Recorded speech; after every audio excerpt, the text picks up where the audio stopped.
guys, what is going on? Just a quick little video here. So Daniel Jones is officially out for Sunday's game versus the Dolphins. Adam Schefter tweeted out that he has not been cleared for contact, meaning he will be out Sunday and Mike Glennon will be making the start. So obviously I hope Daniel Jones is feeling well. I hope he's doing okay. I know he was a limited participant in practice this week, but you know, it turns out he wasn't actually cleared for contact to play in this game. But if you're the Giants, this has to be a little bit of a red flag because Daniel Jones has now missed a game in every single one of his NFL seasons. He's missed at least one game so far in every single one of his seasons in the NFL. And obviously, we all talk about how availability is so important. People say availability is the best ability. We saw that with Eli. And he's in his third year of his career right now, and he has not played a full season because of injury. And that definitely has to be something the Giants take into account when deciding who is going to be the quarterback moving forward. They also signed Jake Fromm from the Bills practice squad. I don't know if he'll get any reps on Sunday. I know a lot of people want to see Jake Fromm play, but he was signed, I think, Monday, so I don't know how much he's familiar with the playbook and such. I would be interested to see him play, you know, a younger player than Mike Glennon, obviously. We kind of know what Mike Glennon can do. We kind of know what kind of quarterback Mike Glennon is, but, you know, we'll see what happens. I really don't expect Jake Fromm to get any snaps. I feel like Daniel Jones will be back next week, but it's just going to be interesting to see how this team plays with Mike Glennon. Daniel Jones hasn't been playing great, to be like totally honest. He has not been playing well. Do I think Mike Glennon is better than Daniel Jones?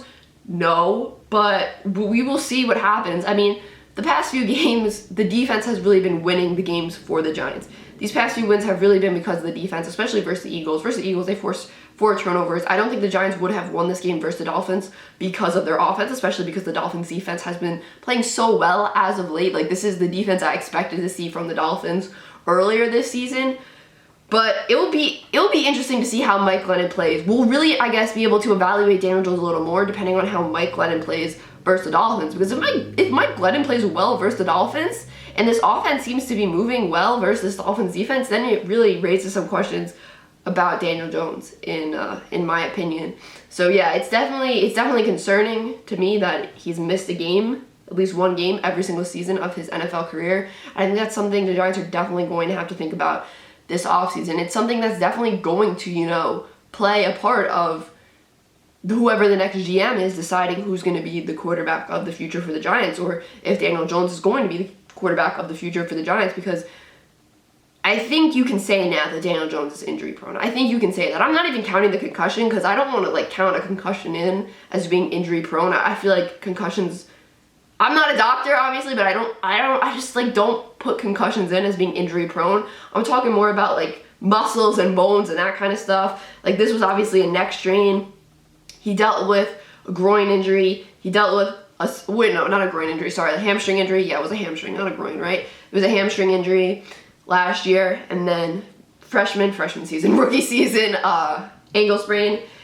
And it's also, I think a reason we're also seeing these injuries with Daniel Jones is because he doesn't know how to slide. Like, he just doesn't slide correctly. And, you know, I remember watching the Eagles game and seeing him slide and just going, oof, because even when he slides, he's taking hits. Like, he just doesn't know how to slide correctly.